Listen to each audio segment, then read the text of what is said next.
Gravity is the warping of space-time.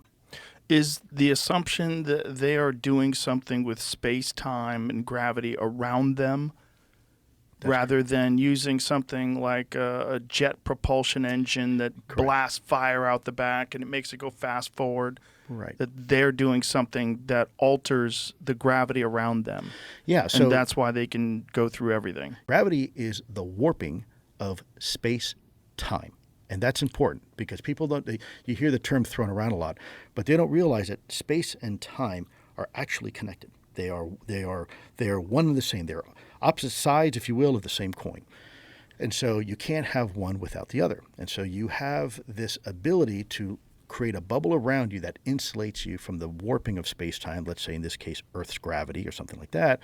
Then the way you experience time inside that bubble is perhaps fundamentally different than the way you might experience space-time outside that bubble, because you're not subject to the effects of gravity, which would explain potentially why things don't need wings and why they don't need propulsion systems like that, right? So it's a completely different way of looking at how we understand physics and how we as humans move about. Everything we do is fundamentally force equals mass times acceleration. Right? F equals ma, right? Mass times acceleration, and you get force.